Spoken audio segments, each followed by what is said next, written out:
Thumma latus'alunna yawma idzin 'anin na'im. Kemudian kalian semua satu persatu akan ditanyain, akan diperiksa tentang nikmat-nikmat yang sudah kami berikan. Banyak atau tidak tu Bapak Ibu? Banyak sekali. Dihitunglah satu persatu. Kau untuk apa umur kau? Tengoklah datanya. Rupanya untuk tidur 8 jam. Di rumah 8 jam tidur malam. Di pengajian tambah 1 jam, 9 jam jadinya. Ada yang tidur sini? Bismillahirrahmanirrahim. Assalamualaikum warahmatullahi wabarakatuh. Alhamdulillahi rabbil alamin. Khalaqal mauta wal hayata liyabluwakum ayyukum ahsanu amala. Ashhadu an la ilaha illallah wahdahu la syarikalah wa ashhadu anna Muhammadan abduhu wa rasuluhu la nabiyya ba'dah. Allahumma salli wa sallim ala habibina wa sayyidina Muhammadin sallallahu alaihi wasallam.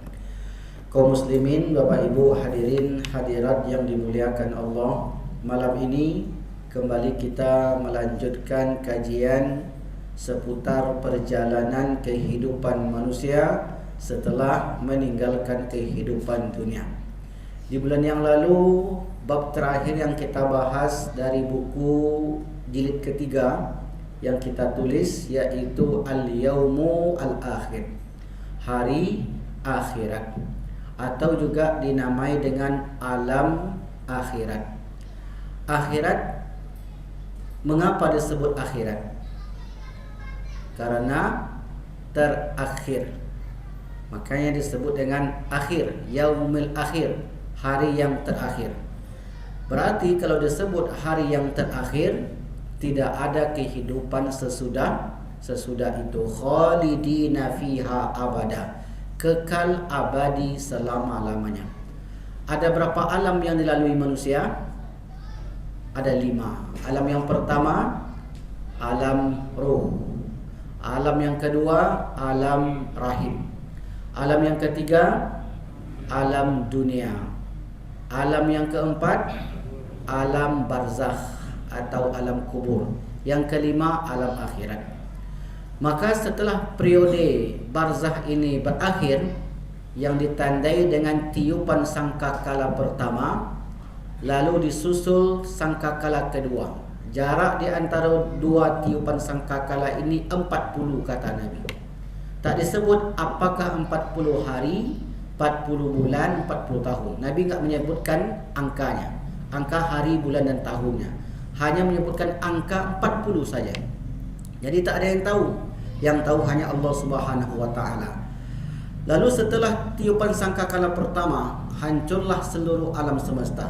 Kullu man 'alaiha fan wa yabqa wajhu rabbika dzul jalali wal ikram. Lalu kemudian summa nufikha fihi ukhra. Setelah itu ditiuplah sangkakala yang lain, yaitu sangkakala kedua. Fa idzahum qiyamun yanzurun. Maka tiba-tiba seluruh manusia yang sudah mati tadi, mereka berdiri menghadap Allah, bangkit dari kubur masing-masing, yang dunianya bukan dunia yang sekarang lagi. Karena bumi yang sekarang sudah ditukar, sudah diganti oleh Allah dengan bumi yang lain. Bumi yang lain itulah yang disebut dengan akhirat. Yauma tubaddalul ardu ghairul ardi was samawati. Pada hari bumi ini ditukar dengan bumi yang lain, yaitulah yang disebut dengan hari akhirat. Maka setelah ditiup sangkakala yang kedua, orang-orang kafir ketika itu kaget, heran, karena mereka meyakini dahulu ketika di dunia tak akan ada yang namanya hari berbangkit. Qalu ya hasratana. Mereka berkata, celakalah kami. Man ba'athana min marqadina hadza. siapakah yang membangkitkan kami dari tempat pembaringan kami ini? Maka tak bisa ditolak. Setiap orang dikumpulkan di mahsyar. Maka ketika berbangkit itu, setiap orang tidak sama. Setiap orang bentuknya berbeda-beda. Ada yang gagah, ada yang wajah bersinar, ada yang wajahnya hitam legam, ada yang dibangkitkan dalam keadaan buta, ada yang dibangkitkan dalam keadaan tuli, ada yang pekak, ada yang ketika berjalan bahunya miring sebelah. Masih ingat kenapa bahunya miring sebelah? Masih ingat kan? Di akhirat, jangan nanti nampak Pak Ketua kita, ala lain Pak Ketua nampak katanya, lagak miring sikit. Tidak di dunia, di akhirat. Jadi apa kata Allah Subhanahu wa taala? Yauma idzin, pada hari itu yasdurun nasu. Coba tengok nanti ayatnya. Yauma idzin, pada hari itu yasdurun nas, manusia keluar dari kuburnya. Yasdurun nasu ashta, dan bermacam-macam rupa, bermacam-macam bentuk. Liyurau a'ma lahum, mereka melihat amal-amal yang mereka lakukan di dunia. Maka bentuk gambaran saat berbangkit sudah kita jelaskan di pertemuan-pertemuan sebelumnya. Lalu setelah manusia itu dibangkitkan dengan bentuknya masing-masing, maka manusia itu dipanggil oleh malaikat. Apa kata malaikat? Halumma ila rabbikum, mari segeralah kalian menuju Tuhan kalian. Maka di dunia ketika mereka mencari Tuhan selain Allah, mereka akan cari Tuhan-Tuhan itu, tapi mereka tidak pernah mendapatkannya. Karena hanya ada satu Tuhan, Tuhan Allah Subhanahu wa ta'ala. Tak ada Tuhan yang lain. La ilaha illahu, hanya Allah lah Tuhan, Tuhan manusia, tak ada yang lain.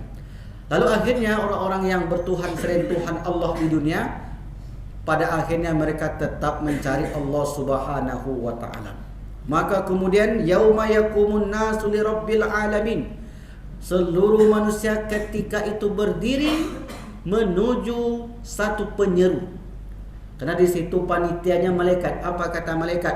Muhtiina ila da', bersegeralah kalian menuju penyeru-penyeru itu. Jadi ibarat perkumpulan manusia, sudah ada satu tempat yang luas sekali yang disebut dengan Ardul Mahsyar, bumi mahsyar, atau kita terjemahkan dengan padang mahsyar. Padang itu kenapa disebut padang? Luas. Seluas apakah keadaan ketika itu? Tak pernah terkira. Intinya sangat luas sekali, karena mampu menampung seluruh umat manusia sejak zaman Nabi Adam sampai akhir zaman. Bahkan waktu, tempat yang pernah dilalui seorang ketika itu akan dihadirkan sebagai saksi-saksi. Di saksi-saksi nanti akan dihadirkan. Kapan saksi-saksi ini dihadirkan? Ketika proses yaumil hisab. Jadi di akhirat itu, setelah berbangkit, maka dikumpulkanlah di mahsyar. Setelah dikumpulkan di mahsyar, maka mulailah satu persatu manusia diperiksa. Jadi yaumil hisab itu terjemahannya, di antara terjemahannya ialah hari pemeriksaan, atau hari perhitungan, atau hari di mana setiap nikmat akan dipertanyakan.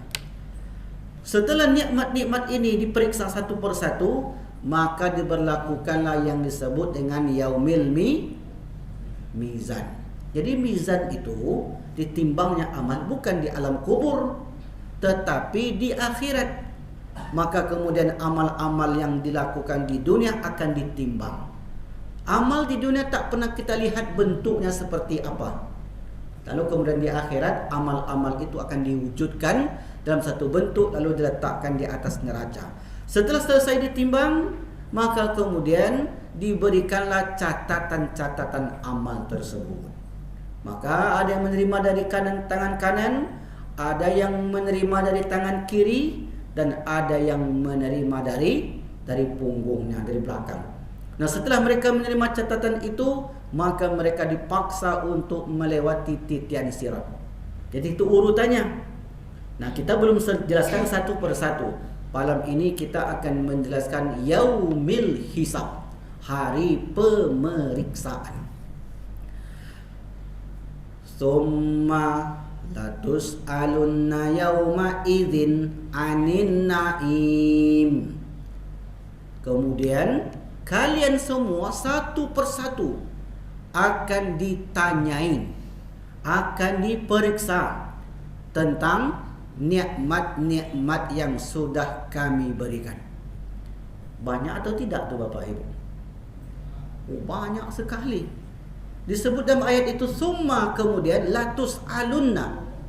Di situ dibaca lam yang pendek. Karena kalau dibaca panjang artinya tidak.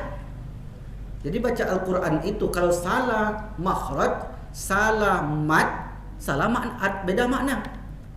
Summa latus alun, jangan baca latus.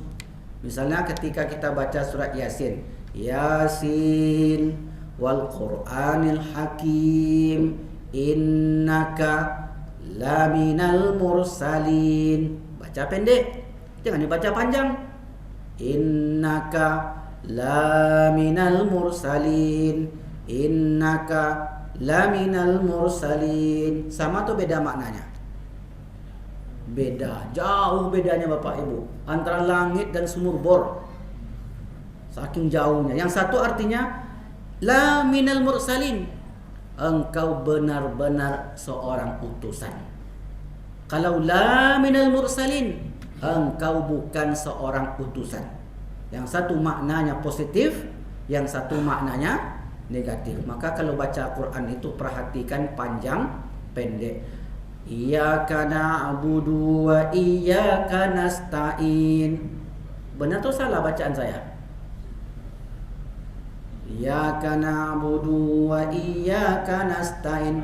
Benar atau salah? Budu nak panjang. Yang dibaca panjang. Iyyaka na'budu, panjang itu.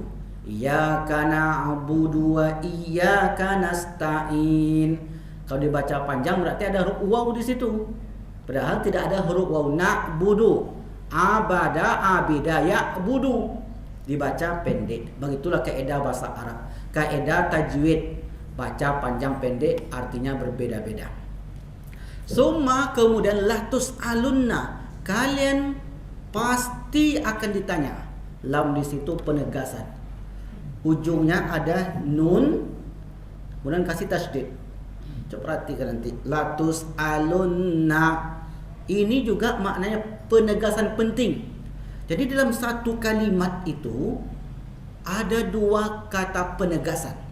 Berarti itu maknanya penting. Maka kata Allah, benar-benar kalian akan ditanyain, diperiksa, disoal setiap nikmat-nikmat yang telah kami berikan. Kalau bicara nikmat berarti banyak, Pak. Wa in ta'uddu ni'matallah la tuhsuha. Kalau kalian berusaha mencoba untuk menghitung nikmat-nikmat Allah yang telah Allah berikan kepada kalian, tak akan sanggup. Tak percaya, coba kita cek satu persatu. Nikmat gigi. Gigi nampak sederhana, Pak. Tapi kalau sudah hilang yang bagian dalam ni dua, oh, tak sedap makan lagi, Pak. Pas ngunyah, kosong aja ke bawah. Istri saya itu dah mulai giginya yang bagian tengah tu hilang. Karena katanya perempuan itu lebih cepat giginya keropos, lebih cepat ompong katanya. Kenapa? Karena banyak melahirkan. Betul tak, Bu? Yang ibu yang mana? Lain ibu sekarang dah pindah pakai peci dia. Katanya begitu, kalsiumnya diserap katanya. Wallahu alam, saya tak tahu. Tapi yang jelas gigi itu, Pak, nikmat gigi itu luar biasa. Satu gigi itu kalau kita tanam, ada yang pernah nanam gigi, itu harganya, Pak, 16 juta. Gigi tanam, bukan gigi palsu yang lepas lepas tuh. Gigi tanam, pergi ke dokter, tanya, Pak dokter, saya mau pasang gigi tanam, bagian dalam ini berapa harga satu gigi? Antara rating 13 sampai 16 juta. Itu cik baru tu Pak. Sebatang, dua kiri bagian bawah, dua kanan bagian bawah. Sampai 32, 60 ampere. Dua di atas, dua di kiri, 60 ampere kali 2. 128 juta. Baru 8 gigi. Gigi kita berapa? 32 kali lah. Pokoknya banyak lah duitnya Pak. Itu baru gigi aja tu. Artinya kalau dihitung nikmat Allah itu banyak sekali. Maka kita nanti sepertilah mulai dari diperiksa satu persatu. La tazulu qadama abdin, tak akan bergeser kaki seorang hamba hatta yus'ala an arba'in, sampai ditanyain tentang umur. Mulailah diperiksa Pak. Siapa kita sebut namanya?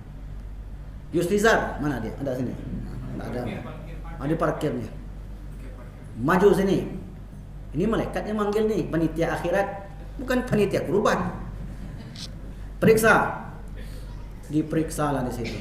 Waja'at kullu nafsin ma'aha sa'ikun wa syahid. Banyak ayat tentang itu tuh. Mulailah diperiksa. Siapa nama? Malaikat itu sebenarnya sudah punya catatan. Tapi penting juga mereka tanya. Sama seperti orang yang berkasus itu masuk KPK ke apalah namanya, sebenarnya berkas-berkas mereka itu sudah di tangan penyidik. Dah tahu dia Pak. Bahkan dulu pernah kita ceritakan, setiap suara yang keluar dari handphone kita ini, kita ngomong nih, Assalamualaikum, ya salam. Bara proyek kini ko Pak, ekonomi ler ko. Walaupun kita sambil bercanda, suara itu masuk ke handphone, kemudian tersimpan di server. Kalau orang ingin menjatuhkan seseorang, tinggal dikembalikan saja. Itu baru kerja manusia. Bisa disimpan, apalagi kerjanya malaikat. Artinya malaikat itu sudah punya data. Siapa nama? Nama si fulan. Oke. Berapa tahun hidup? Berapa tahun hidup di dunia? Tengoklah catatannya. Hidup 75 tahun. Kurangi masa kanak-kanak. Karena masa sebelum balik enggak masuk hitungan. Makanya orang yang meninggal sebelum akil balik penghuni surga. Jadi 3 nanti yang enggak dihitung. Anak kecil sampai akil balik. Karena mereka tak berdosa. Orang yang tinggal di pedalaman, tak tahu dakwah, tak tahu Islam, tak tahu ini dan itu, meninggal. Yang ketiga, orang gila. Jadi kalau kita mau di akhirat tidak diperiksa, pilihlah di antara 3. Mau pilih jadi anak ketek, tak usah besar-besar, kemudian atau tinggal di hutan belantara, tak tahu dunia luar, atau menjadi orang gila. Itu terpulang ke kita Pak, kalau mau tidak diperiksa. Tapi sekarang kita sudah mendapatkan nikmat itu. Tanya umur 75 tahun, dipotong 15 tahun, berarti berapa sisa? 60 tahun. Mulailah ditanya nikmat umur tu. Bapak kemana aja sama 60 tahun tu? Mulailah dicek berkas tu. Berkas tu rupanya sudah di komputer malaikat. Oh, rupanya umur 30 cari kayu gaharu. Ada cari kayu gaharu. Kemana? Ke Dabok Singkap. Karena ayah saya dulu kerjanya cari kayu gaharu waktu itu. Kawannya di sini ada saya Tuk Bustami namanya, itu cari kayu gaharu kerjanya dulu. Cari kayu gaharu. Setelah itu, kan di kampung Motong Karet, dihitunglah satu persatu. Kau untuk apa umur kau? Tengoklah datanya. Rupanya untuk tidur 8 jam. Di rumah 8 jam tidur malam. Di pengajian tambah 1 jam, 9 jam lagi. Ada yang tidur sini? Dah mulai itu. Ini kena tu Pak. Untuk tidur aja habis. Ini kemana? Oh, saya kalau setiap hari itu kalau nggak ada kerjaan main catur saya. Main catur. Habislah umur itu. Ditanyain satu persatu nikmat umur. Kalau ditanyainlah kepada kita, kemana umur itu engkau habiskan? Itu baru nikmat umur saja. Dan kita tak bisa ngelak. Kenapa? Ayat Al-Quran mengatakan al-yawma nakhtimu ala afwahihim wa tukallimuna aydihim wa tashhadu arjuluhum bima kanu yaksibun. Ditutup mulut, tangan yang berbicara, kaki yang bersaksi. Berapa tahun hidup? Pas pula ketika itu yang tanya Pak Ketua. 65 tahun bersihnya. Kenapa ada bersih ada kotor? Misalnya gini, ada orang yang hidup 80 tahun. Potong masa kecil 15 tahun. Berapa? 80 kurang 15. 65. Kemudian 5 tahun terakhir pikun. 60. Kalau pikun masuk hitungan enggak? Enggak. Jadi kalau orang pikun itu kalau enggak sholat dia, enggak tahu dia ini dan itu, enggak tahu baik buruk, maka mereka tidak berdosa. Karena terhitung seperti orang yang belum berakal. Dan manusia itu semakin lama dia hidup, kebanyakan pikunnya semakin tinggi. Kalau hutang banyak. Tapi kalau banyak ibadah enggak, Pak. Guru saya itu, Bu, umurnya 101. Di Mesir tuh, waktu saya belajar dulu, umurnya 101. Jadi kalau kita masuk ke ruangan itu, dia sudah kafif, dia buta. Kemudian dia, Indonesia kata dia, orang Indonesia. Kita heran, kok saya bisa menebak kami orang Indonesia. Rupanya dari bunyi sepatu. Rupanya di situ. Jadi kalau orang kita ada seng. Kalau orang Arab itu kan enggak, diangkat kakinya. Dari situlah orang syekh kami itu tahu kalau masuk kelas, dia tahu bahwasanya ini orang Indonesia, ini bukan orang Indonesia. Dia tahu dari angkat kaki sepatu. Ingatannya sama sekali tidak lupa, tidak pernah berkurang. Dan dulu ketika saya kecil, ada nenek yang hidup yang tetangga saya itu udah tua sekali. Tak lupa dia, Pak. Balik sekali kampung tu masih ingat, umurnya hampir 80 tahun. Apa kerjanya? Tiap malam tu mengaji. Makanya kata Ibnu Abbas itu, kalau mau otak kita ini kurangnya atau terhindarnya dari kepikunan, obatnya banyak membaca. Bacaan di sini ada bacaan Al-Quran. Karena kenapa begitu? Karena otak ini kalau terus digunakan, dia akan tajam. Makanya orang-orang pelajar itu jarang yang pikun cepat. Karena digunakan, begitu dia berhenti mikir, maka melemah. Disitulah mulai kepikunan itu. Kalau nggak percaya cobalah Bapak Ibu. Karena otak ini seperti pisau semakin tajam. Jadi orang yang malas mikir, itu bahaya tuh. Orang yang malas mikir, makanya Pak Ketua kita ini lambat nanti pikunnya. Kenapa? Hitungan bangunan ini berapa tingginya nih? Proyek banyak, tentu mikir terus. Karena yang buat pikun itu kalau hutang banyak. Itu ya, kalau hutang banyak cepat pikun tuh, Pak. Pembayaran nggak ada, hutang di mana-mana. Itu tidak lama tuh stres, hilang ingatan. Mulai ditanya satu persatu umur. Maka umur itulah mulai dari umur 15 ke atas, setelah akil balik, hitung saja berapa akil baliknya sampai nanti sebelum meninggal, masa bersih, umur bersih. Kalau tidak ada masa pikun atau dan lain sebagainya. Mana tahu dia tidur kecelakaan koma. Orang koma apa hukumnya? Orang komanya sampai 5 tahun. Apa hukumnya? Dia enggak sholat, enggak puasa. Yang wajib-wajib enggak dikerjakannya. 5 tahun ada 10 tahun. Seperti salah satu anak pangeran di Uni Emirat Arab itu komanya 12 tahun. Sudah meninggal sekarang. Koma langsung meninggal. Nah, apa hukumnya? Bagi mereka hukumnya seperti anak kecil, karena mereka belum berakal. Ini contohnya. Jadi mereka itu belum berakal. Nah, seperti hukum anak kecil. Jadi mereka ini kalau tidak sholat, tidak melakukan ibadah, maka tidak terhitung sebagai orang yang berdosa, karena tidak dihukumi mukallaf. Tapi kalau selain itu, maka dihukumi mukallaf. Jadi Usia bersih itu yang akan dihitung nanti. Berapa tahun hidup, mulailah diperiksa satu persatu.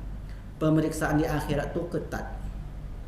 Kalau pemeriksaan dunia saja begitu ketat, pemeriksaan di akhirat itu jauh lebih ketat. Saya pernah diceritakan orang yang pernah diperiksa. Ngeri Ustaz, kata dia. Detail pertanyaannya. Coba cek di YouTube-nya. Atau di YouTube atau di mana. Waktu itu ada seorang hakim yang menanyai perkara, pokoknya dia itu memberikan uang ke Ali Sodikin namanya. Tahu kan?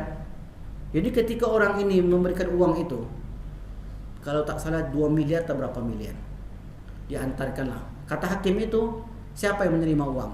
Ali Sodikin. Di mana? Di Hotel Hyatt. Hyatt itu adalah hotel yang mewah di Jakarta. Pakai apa mengantarnya? Pakai sepeda motor. Wah, sepeda motor, kata dia, uang sebanyak itu. Ya, supaya nggak ketahuan. Apa mereknya? Bayangkan Pak, itu pertanyaan hakim di dunia. Apa merek sepeda motornya? Ini. Di mana diserahkan? Di parkiran, kata dia.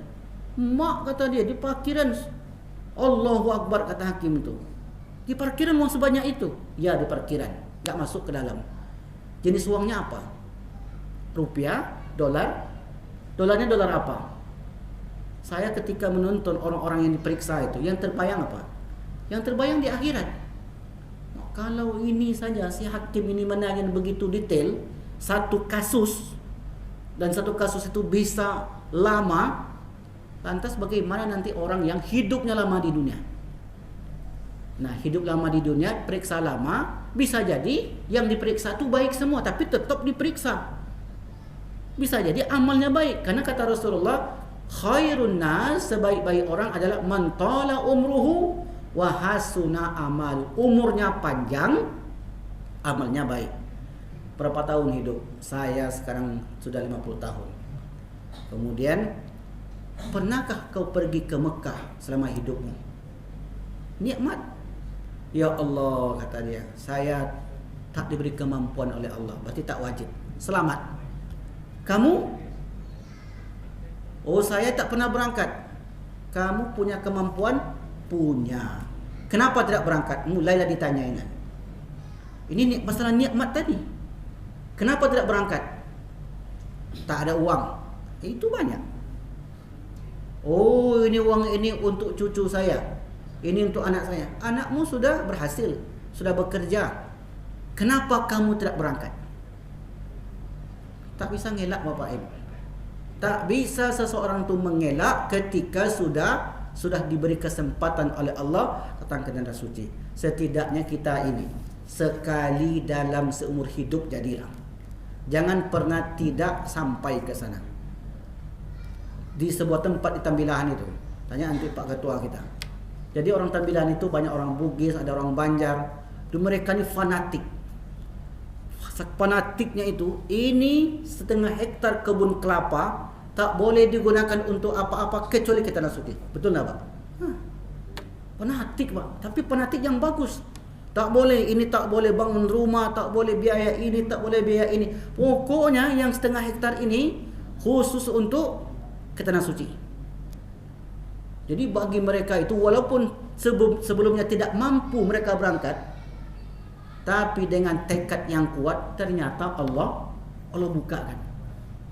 Begitulah sebenarnya sekali minimal dalam seumur hidup.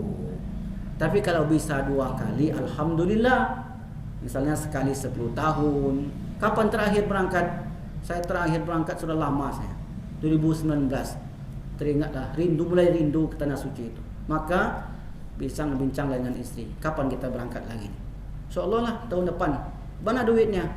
Pokok usaha dulu. Minta kepada Allah, mudah-mudahan nanti ada rezekinya. Mulailah kita nabung sedikit, 1 juta, 2 juta. Kemudian sampai 10 bulan. Kalau 1 juta sebulan selesai. Dapat 10. Tinggal sedikit nambahnya. Karena orang hari ini Bapak Ibu beli handphonenya saja 10 juta ringan. Yakin saya, ringan bagi dia 10 juta. Tapi untuk berangkat untuk dirinya ke tanah suci, maka berat. Nah, sebenarnya yang berat ringan itu bukan pada saat mengeluarkan hartanya, tetapi keinginannya kuat. Ada orang yang baru dapat rezeki, luar biasa banyak rezekinya. Untuk beli spekernya 30 juta. Karena dapat rezeki, nomplok dari sesuatu, beli speaker 30 juta. Saya minta dia berangkatlah umroh, Pak.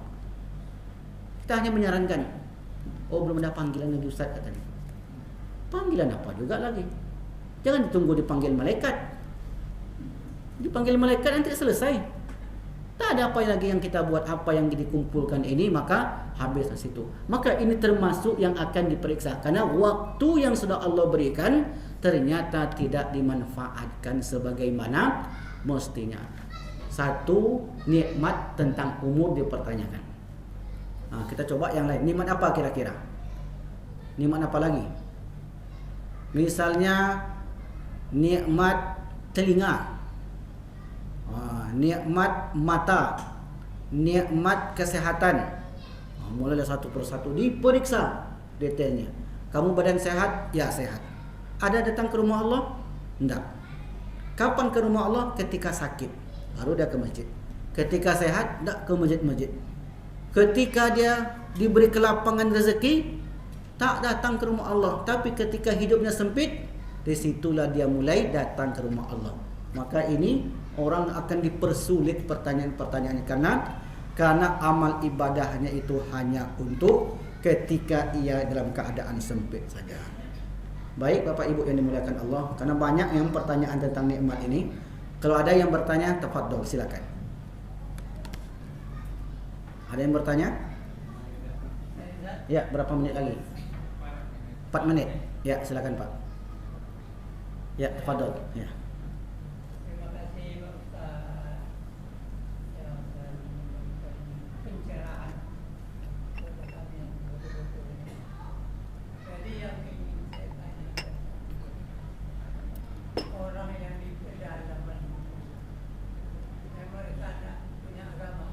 Baik.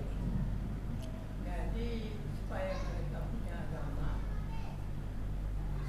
masalahnya siapakah yang punya kewajiban? Baik. Ya, itu pertanyaannya Pak. Orang pedalaman banyak yang tak punya agama. Siapakah yang berkewajiban? Yang pertama yang berkewajiban adalah pemimpin. Itu yang pertama. Tapi kalau hari ini kita mengharap ke pemimpin, kacau Pak. Nah kan ada. Jangankan yang pedalaman, yang tengah kota aja dah payah.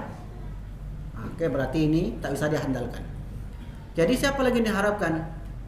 Dulu ketika saya baru pulang dari Mesir 2013, saya dulu sering masuk ke pedalaman.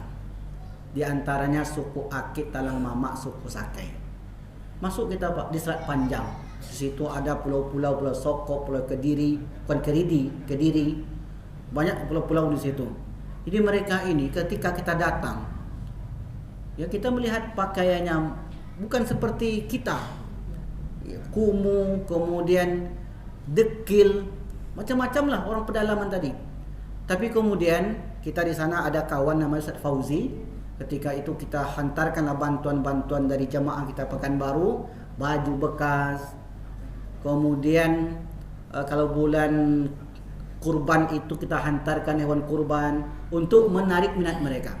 Lalu setelah itu mulailah dibangun musola. Dan di sana biaya musola besar karena mengantarkannya dengan boot dari satu pulau ke pulau yang lain. Karena nggak ada jembatan. Kalau buat jembatan nggak mungkin. Karena penduduk cuma sedikit, biaya tentu lebih besar. Nah akhirnya tetap kita bangun di situ. Tapi itu bukan uang kami. Saling bahu-membahu, jamaah yang bersedekah kita hantarkan. Lalu kemudian anak-anak mereka ini kita sekolahkan. Bukan uang kita, tapi uang jamaah yang sedekah. Kita sampaikan Bapak Ibu, besok kami mau ke sini. Ini programnya. Siapa Bapak Ibu yang menyumbang, tafadhol silakan. Ada yang menyumbang 500.000, ada yang 1 juta, macam-macam. Itu yang kita bawa, akhirnya di sekolah kalah. Sekarang mereka orang-orang yang di Selat Panjang itu, anaknya itu ada yang hafiz Quran, ada yang kerja di Mekah. Jadi anak itu yang diperbaiki. Akhirnya kemudian mereka yang mengislamkan orang tuanya. Karena kalau kita yang masuk Pak, langsung mengislamkan, biasanya ada benturan. Karena keyakinan itu susah untuk diubah. Maka caranya bagaimana? Anak-anak mereka kita sekolahkan. Kalau anak yang bicara kepada orang tua, biasa lebih didengar dibanding orang luar. Nah, begitulah cara kami. Ini selat panjang. Kami pernah juga, saya dan kawan-kawan masuk ke dalaman di Kampar Kiri Hulu. Pernah. Ke sana kita ngantarkan Al-Quran yang berwakaf. Tapi sekarang wakaf Quran itu nggak begitu kalau bisa dihindarkan wakaf Quran sekarang. Kenapa gitu, Ustaz? Al-Quran dah bajibun, Pak. Kami sampai di situ, Ibu. Itu apa Ustaz antarkan Al-Quran lagi, Ustaz? Itu pertanyaannya. Kenapa, Pak? Tuh Quran tuh 3 kardus nggak terbuka tadi. Kami tidak bisa baca Quran. Yang perlu dihantarkan gurunya. Gurunya yang dihantar itu. Nah, masalahnya masyarakat kita, kalau kita bilang ini untuk operasional guru, mereka nggak mau bersedekah. Karena dianggapnya sedekah itu ya mushaf itu. Padahal mushaf itu tak bisa mengajarkan orang. Yang bisa mengajarkan orang itu orang. Maka semestinya kalau hari ini kita buka donasi wakaf Quran, bukan diberikan ke Al-Quran, tetapi pembiayaan untuk guru yang mengajarkan Al-Quran. Hari ini anak-anak tahfiz yang tamat pondok banyak, dan mereka bingung untuk cari kerjaan. Ada satu kisah, anak ini hafiz Quran, bacaannya bagus, ngajarlah di sebuah sekolah, digaji 500.000 per bulan, berhenti, Pak, karena nggak hidup. Akhirnya jadi kurir 3.500 sebulan. Ya, yang salah siapa? Fasilitasnya yang untuk mereka itu tidak ada. Di wakaf itu atau sedekah itu kalau dialokasikan ke sana jauh lebih baik. 50.000 Al-Quran itu berapa biasanya? 100.000, bayangkan. Kali 50 orang, dan 5 juta. Kalaulah orang itu kita kirim, suruh 2 bulan di sana dia, kasih 7 juta. Ilmunya itu tersalurkan kepada mereka, mereka pandai baca Quran. Orang yang membiayai pembacaan belajar Al-Quran tadi, dia berkontribusi di situ. Jadi kontribusi itu bukan bentuk hard copy saja, tidak. Tapi kontribusi itu ada kontribusi ilmu. Karena nanti di akhirat ketika orang yang masuk surga itu kena Al-Quran ditanya, kenapa engkau baca Al-Quran? Kenapa engkau menghafal Quran? Kenapa engkau masuk surga? Saya masuk surga karena menghafal Quran. Dari mana kau belajar Al-Quran? Guruku. Kau belajar Al-Quran itu siapa yang membiayai? Maka ditanyailah satu persatu di situ. Oh, dulu ada orang baik. Saya bisa melanjutkan sekolah ini karena si fulan itu membayar zakatnya kepada saya. Lalu kemudian saya belajar Al-Quran. Itu mengalirlah pahalanya. Jelas di sini Bapak Ibu? Jadi kalau ada nanti yang datang-datang minta wakaf Quran itu, sampaikan seperti yang saya sebut ini. Ada enggak program untuk ustadznya? Jangan Quran-Qurannya saja. Harga Quran itu 60.000. Diminta 40.000 satu Quran. Kali 100.000 Quran. Itu banyak pokoknya duit. Akhirnya setelah itu punya ini, punya itu, punya ini, punya itu. Tidak maksimal. Jadi marah nanti nampaknya ke saya nih. Karena di sana luar sana, mari wakaf Quran, mari wakaf. Saya real aja Bapak Ibu. Betul enggak, Pak? Betul enggak, Bu? Itu lebih penting. Hari ini gharim masjid kita malas ngajar Quran.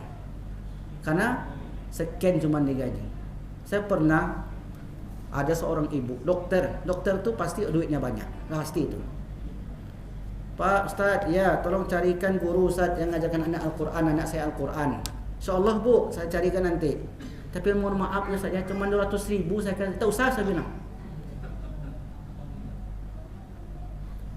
Saya benar atau salah di situ? Untuk bahasa Inggris 1 juta dikasihnya. Untuk Al-Quran yang menyelamatkan dia, keluarganya di akhirat 200.000, mana harganya? Jadi saya agak marah juga. Jangan tawar-tawar, saya bilang kasih 500. Kalau mau jalan, kalau enggak ya usah. Betul enggak, Pak? Jangan ditawar-tawar. Agama ditawar-tawar, nanti di akhirat ditawar juga nanti sama malaikat. Kau dulu tawar-tawar di dunia, nanti di akhirat kau tawar juga. Tapi kalau untuk bahasa Inggris, untuk matematika, pernah nawar? Enggak pernah. Anak saya itu saya khususkan baca Al-Quran. Berapa guru mau gaji? Cuma 4 orang, Pak. 2,5 saya bilang.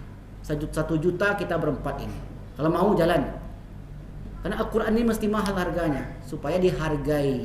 Kalau tidak demikian nanti tak akan dihargai orang-orang yang memiliki Al-Quran di dadanya. Inilah hadis Nabi mengatakan Al-Quran itu nanti akan hilang sedikit demi sedikit karena orang tidak menghargai penghafal Al-Quran. Subhanakallahumma bihamdika asyhadu an la ilaha illa anta astaghfiruka wa atubu ilaik. Wassalamualaikum warahmatullahi wabarakatuh.